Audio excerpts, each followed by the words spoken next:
What does $350 worth of resin models get you? Let's take a look. If you like this sort of content, make sure to drop it a like and subscribe if you are new, but let's jump straight in. Yes, you heard me correctly. What does $350 worth of resin models get you? Now, you're probably wondering to yourself, why have you spent that much? And I'm also wondering the same thing. But let's see, does the more money you spend equal a better model, or is it just a way for these brands to get a little bit more of your money? So starting us off with the cars, we have this RX-7 FE ED in yellow by Ignition Models. Now, as you saw, it came in the standard sleeve design, which is just gold instead of the burgundy. You can see it has a bit of a different case design with it being all clear and having just the gold plaque. But besides that, we'll get into the actual model.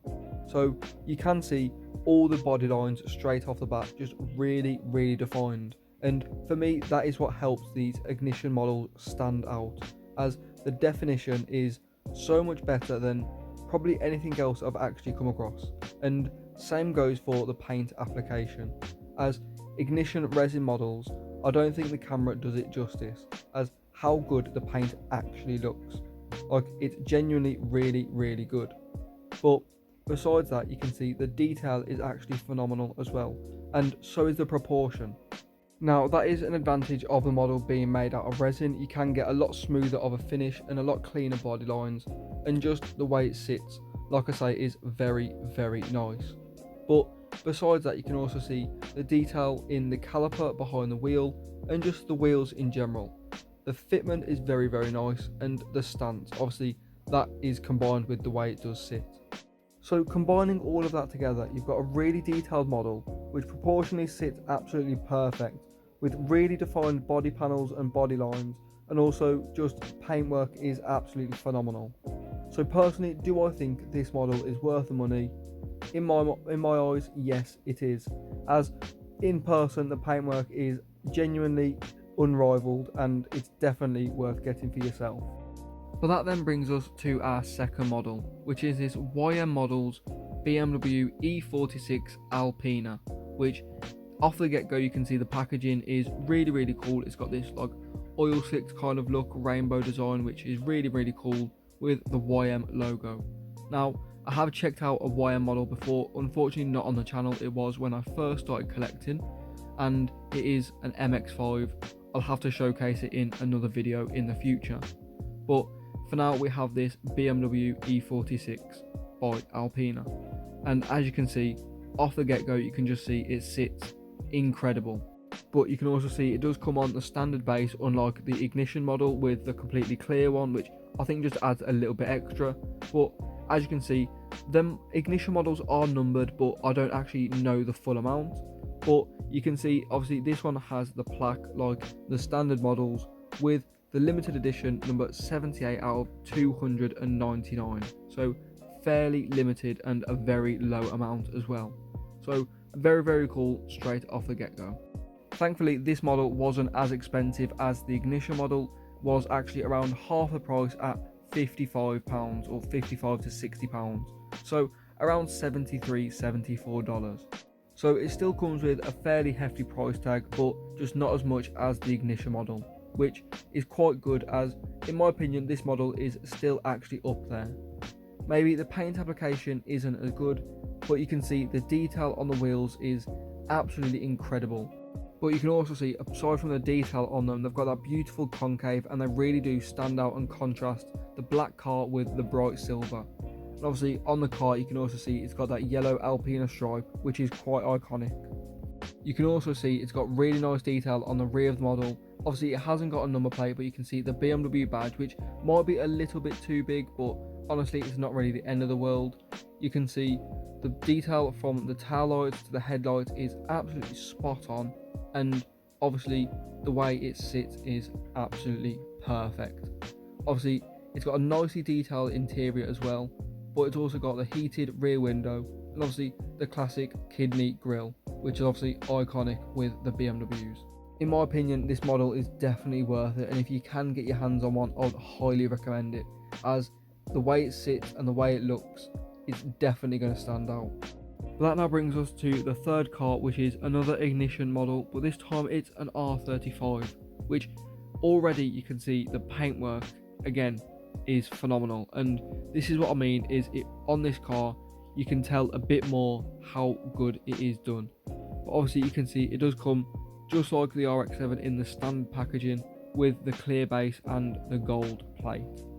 But also like the RX-7, this model did cost £100, which again is around $120. So again, coming with a bit of a price tag. But in my opinion, I do actually think they are worth it. And you're probably thinking, how can I even say that? But honestly, I genuinely think they are worth the money. Now, I know not everyone does want to spend £100 or $100 on a 164 model, and I completely get that. But in my eyes, you are actually getting what you're paying for, as the paintwork alone, like I mentioned and I keep going on about, is absolutely incredible. And you can see it, like I said, a bit better on this model. You can also see it has a massive brake disc and caliper tucked behind the wheel, with again the wheels having a really nice concave. You can see the rear taillights are super detailed, and obviously the carbon effect on the spoiler is really nice. The canard and proportion again is phenomenal, and you can also see the exhausts are really nicely detailed. But again, interior, the body lines, the paintwork, the proportion, everything is absolutely phenomenal. The detail, obviously the wheels don't roll, but for a display model it's not really the end of the world, because if you was to put this down a track of some sort, being resin, more than likely it would probably break, so probably not the best idea. But like I say, this model is absolutely fantastic. The paintwork alone really does set it levels above the rest. As someone who has personal experience trying to decide whether I should bite the bullet on spending that much, and if you do honestly feel like you want to step up in models and how real they look, I would definitely recommend looking into ignition resin models, or just resin models in general if you haven't. As yes, the price tag may come with a little bit more, but believe me, they are actually worth it. And again, I'm not just saying that, I am also a collector. Obviously all the cars in the background that you can see are actually part of my own collection, but all the models you do see in the videos reviewed are for sale on Facebook. If you do want to check them out, you can check them out in the link in the description. But now let's move on to the Inno64R or resin, which as you can see, this is the Liberty Walk R34 GTR, which comes in this really cool box design, and there is multiple colours of this. As you can see, obviously Liberty Walk Super GT Silhouette or Super Silhouette R34, and as you can see, it's got the red and black design, Liberty Walk Performance, really cool box. And obviously there you go, the car is presented to you absolutely perfect. And you can see it also comes on a bit more of a premium base.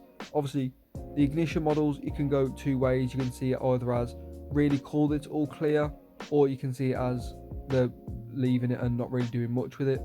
But in my opinion, the way the Inno64 resins are displayed is up there with some of the best, as it's got this material design with all the stitching to match the colour of the car, which again is really cool.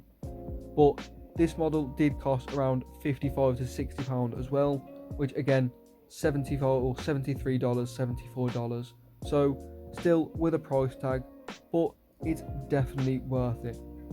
Obviously I have unboxed quite a few Inno64 models on the channel, but they are die-cast ones, not resin, so this one has more potential for more detail, which it definitely has. Obviously you can see, unlike most of the other Inno64s I unboxed, the wheels are stuck in place, again just like all the other resin models. But you can also see, just like the other models, it has got the brake discs and calipers behind them, and also underneath it has a fairly detailed exhaust system, which a few of the others don't really have. But besides that, you can just see, again, proportion is absolutely spot on, and paintwork isn't as good as ignition, but it is a little bit better than the YM model. You can just also see how detailed it is.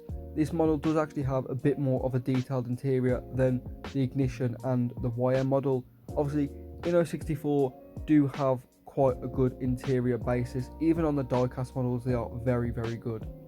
But you can just see Again, the way this model sits, the camber, the stance, the calipers behind the wheels, the detailed interior, the lights, the paintwork, it all just ties the whole model together.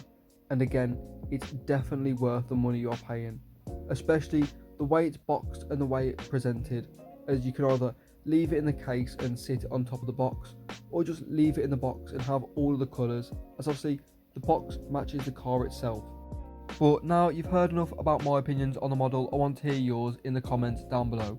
Which one's your favourite and why, and would you consider getting one of these models? Also, do you already have one? If so, which one do you already have? As like I say, I'm really interested in hearing all of you guys' opinions. But I am going to wrap it up here, guys. Thank you so much for watching. If you have made it this far, make sure to drop a like and subscribe if you are new. But thank you so much for watching, and I'll see you all next time.